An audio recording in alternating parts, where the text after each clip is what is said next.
Дали Здрава Котлина и останатите организации и движења кои што се во моментов против отворање на рудници се генерално против отворање на нови рудници во државата или возможно е граѓанските организации да бидат за, меѓутоа под одредени услови. Дали има промена во ставовите во таа смисла и во смисол на стратешки развој на државата? Сте размислувале ли, разговарате ли на овие теми? Не можеме да кажеме дека нема да има никаде рудници. Тоа не е одржлив став. Но од друга страна не можеме ни пак да кажеме не само во Струмичкиот крај, него секаде во државата да имаме дерегулација, односно одбивалие, како што е моментално. Зошто го зборам тоа? Се случи пред 6 месеци катастрофа во Саса. Се излеа во реката Јаловина, никој не одговараше за таа работа. Вие знаете некој да одговараше? Не. Никој ништо не одговараше. Значи беше казнат комбинатот со некои смешни 20.000 евра, што е смешна сума за однос на оно што се случи. Но ниту еден не поднесе оставка, ниту еден не се смени. Ниту во државниот сектор, ниту во приватниот сектор.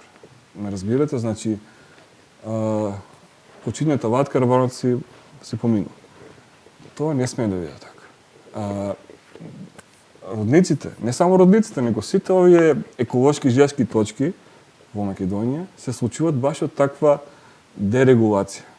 Значи, јас разбирам капитализам, ама не ваков див капитализам. Мора да има регулација тој капитализам.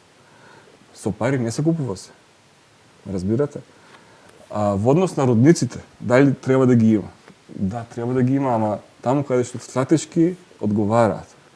Не таму каде што не има местото. Не можете вие да имате, да отворите рудник каде што имате земјоделие, интензивно земјоделие, каде што културата е пред се земјоделска на населението и сега виде од нигде некаде стигнавте и отворихте тоа. Баш каде се разбереме, рудниците експлоатираат суровина која што не е обновлива. Таа една се копа, една се вади и потоа веќе нема.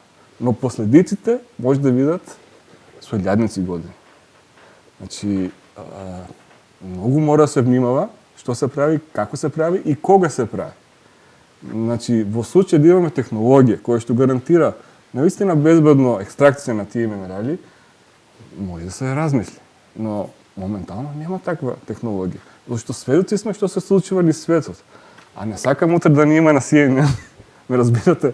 Како овие кои што им се случува некоја голема катастрофа, посебно со такви габаритни рудници, и да спомнам нешто клучно, корупцијата во нашата држава. Немате доверба во... Немаме доверба, едноставно.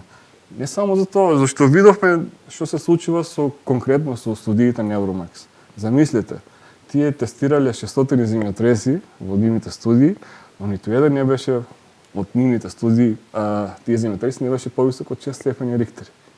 Што е смешно, бидејќи 30 км воздушна линија од онома кај што треба да биде рудникот, се има случајно земјотрес со 7,5 Рихтера, тоа е кресно во Бугарија.